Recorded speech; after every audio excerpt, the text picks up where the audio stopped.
कर्जमाफीचं आश्वासन सरकारनं दिलं होतं. त्याच्यावर आज कुठेतरी अजित पवार नांदेडच्या सभेवर दिले की सरकारनं कर्जमाफी देणार नाही असं कुठेही बोललेलं होतं, पण योग्य वेळ आल्यावरच कर्जमाफी देईल असे ते बोलले आता.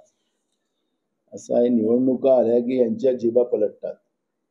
आता अजून फडणवीस त्याच्यापेक्षा पुढे जाऊन बोलेल.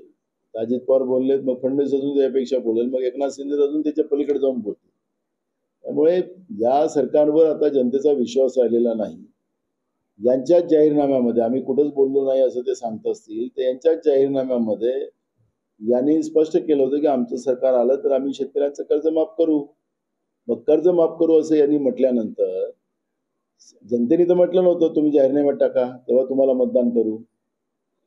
तुम्ही जनतेला आपल्या जाहीरनाम्यामध्ये आणि विशेष करून शेतकऱ्यांना सांगितलं की आमचं सरकार आल्यानंतर कर्जमाफी करू. आणि त्यांचंच अजित पवारांचा जो सहकार मंत्री या जिल्ह्याचे माजी पालकमंत्री गोंदियाचे, ते म्हणत होते की शेतकऱ्यांना हे कर्जमाफीची आदत पडलेली आहे आणि तुम्ही काय चेष्टा करताय का शेतकऱ्यांच्या? अहो, नाही देत असाल तर तुम्ही नाही देऊ असं म्हणा, सांगा. तुम्हाला अदानी अंबानीला पैसे द्यायचे आहेत ते आमच्याजवळ नाही आहे शेतकऱ्याला द्यायचे, कारण की यांचा आता तो दिल्लीत बसलेला आहे नरेंद्र मोदी, आणि ते सांगतात की अदानीला पैसे द्या आणि त्याच्यामुळे यांच्या तिजोरीत पैसे नाही आहे, पगार द्यायला पैसे नाही यांच्याजवळ, ओव्हरड्राफ्ट करतात आहेत, राज्य कर्जामध्ये डुबवून ठेवलेलं आहे. पण शेतकऱ्यांची चेष्टा कशाला करता? आणि म्हणून आमचा सल्ला या लोकांना आहे की शेतकऱ्यांची थट्टा करू नका, द्यायचं असेल द्या आणि ते आता द्या. ही निवडणुकीच्या वेळेस घोषणा करायची म्हणून 2016ची आठवण करून देतो की फडणवीसाच्या सरकारने आपल्या राज्याचं दैव छत्रपती शिवाजी महाराजांच्या नावाने शेतकरी स्वाभिमान कर्ज माफी योजना काढली होती. त्यावेळेस शेतकऱ्यांना यांनी लाईन मध्ये लावलं होतं, ऑनलाईन मध्ये अर्ज करा म्हणून. नेटवर्क मिळत नव्हतं आणि त्या 2019 पर्यंत शेतकऱ्यांचे कर्जच माफ या लोकांनी केले नाही. हे शेतकऱ्यांच्या विरोधातले लोक आहेत. शेतकऱ्यांच्या विरोधात 3 काळे कायदे करणारे हे महायुतीचं सरकार महाराष्ट्रात बसलेलं आहे आणि त्याच्यामुळे यांना शेतकऱ्यांशी घेणं देणं नाही. त्यामुळे शेतकऱ्यांची दिशाभूल करू नका. संकटात सापडलेला जो शेतकरी आता आसमानी संकट जे पडलेलं आहे, त्याही संकटात हे लोक शेतकऱ्यांना मदत करत नाही, घोषणावर घोषणा करतात. दिवाळी शेतकऱ्यांच्या अंधारात गेली आणि तरी यांना घेणं देणं नाही. गंमत चालू आहे. आपल्या इथली परिस्थिती आपण पाहिली. आज धान खरेदी केंद्र 15 ऑक्टोबरला सुरू व्हायला पाहिजे, अजून कुठली प्रक्रिया सुरू झाली नाही. शेतकऱ्यांनी अंधारात दिवाळी साजरी केली. त्याच्यामुळे यांचं शेतकऱ्याशी घेणं देणं नाही. फक्त निवडणुकीच्या काळात शेतकऱ्यांचा मुद्दा उपस्थित करायचा आणि पुन्हा आपल्याला मतं शेतकऱ्यांची घेता येते का, हा एक प्रयत्न अयशस्वी हे करतात आहेत. शेतकरी समजू नये. भाजप असेल, अजित पवार असेल, एकनाथ शिंदे असतील, हे शेतकरी विरोधी आहेत. त्याच्यामुळे यावेळी शेतकऱ्यांची मतं यांना मिळणार नाही. यांना धडा शिकवण्याचा संकल्प सगळ्यांनी घेतलेला आहे. त्याच्यावरून काँग्रेसने देखील काही भूमिका मांडली तरी आणि काही लोकांनी भूमिका मांडली की राष्ट्रीय स्वयंसेवक संघावर बंदी घालण्यात आली पाहिजे. त्यावरून जे भाजप नेते आहेत चंद्रशेखर बावनकुळे त्यांनी जे भाजप जे RSS वर बंदी घाला म्हणतात ते राष्ट्रद्रोही आहेत, मूर्ख आहेत असा टोला लगावला गेला. काय सांगता? कसं आहे, ते मंत्री झाले त्यांना शिंग फुटले असतील मला माहिती नाही, पण ज्यावेळेस या देशाला स्वातंत्र्य मिळालं, स्वातंत्र्याच्या नंतर जे काही ऍक्टिव्हिटीज RSSच्या राहिल्या, त्यावेळेचे तत्कालीन गृहमंत्री सरदार वल्लभभाई पटेल, ज्यांना आपण लोहपुरुष म्हणतो, तो ज्यांनी या देशाच्या जडणघडणीला आणि देशाला एकतेमध्ये आणण्यासाठी जो काही प्रयत्न केलेला आहे. निजामाचं राज्य सुद्धा स्वातंत्र्याच्या प्राप्तीनंतर ते भारतात नव्हतं, भारताच्या बाहेर राहायचं त्यांचा प्रयत्न होता.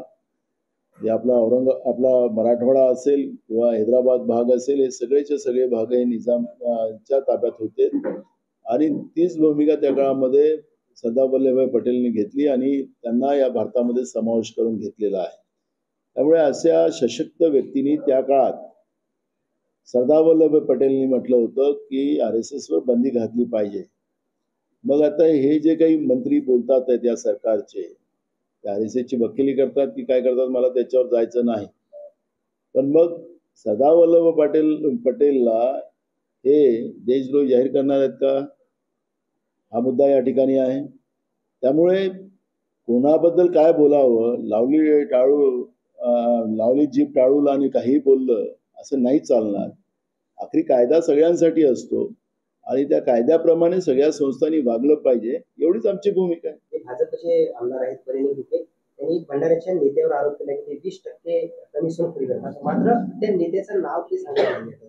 नगर परिषदेवर आरोप केला. नगर परिषदेवर 20-30% कामं झाले, 20 ते 25% घेतात तेव्हाच काम करतात. भंडाऱ्यात की गोंदियात? भंडाऱ्यात दिवाळी मेळाव्यात बोलले ते का? आता ते कसं आहे, आता काय बोलतात आहे, काय चाललेलं आहे हे तर आता भंडाऱ्याची जनता ठरवणार आहे. सत्तेत हेच होते, जे खासदार होते यांचे विद्यमान तेच तिथले नगराध्यक्ष होते, आणि आता ते प्रशासक झाल्यानंतर आता तिथे शिवसेनेचे आमदार आहे. आता कोण कमिशन खात आहे, कोणाला भेटत नाही आहे वाटा, तर त्याचं आता एक जंत्री आम्ही काढून ठेवलेली आहे. आता त्यांना त्यांचं करू दे, काय काय प्रचार करतात आहेत. पण मला असं वाटतं की भ्रष्टाचारामध्ये लुप्त असलेलं हे महायुतीचं सरकार आहे.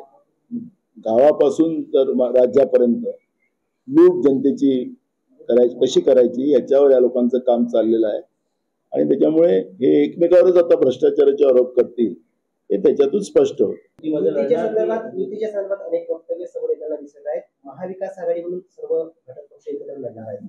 बघा, आमचं बोलणं चाललेलं आहे. स्थानिक पातळीच्या कार्यकर्त्यांना जे काही मत असेल त्या मताप्रमाणे हा निर्णय घेतला जाणार आहे.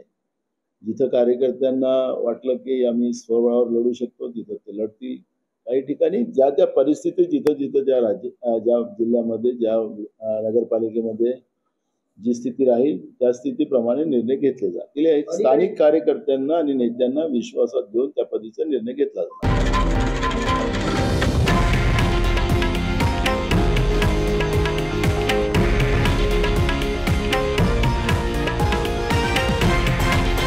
हे आहे देशातील नंबर 1 न्यूज नेटवर्क आणि आपण पाहत आहात TV9 मराठी, एकमेव.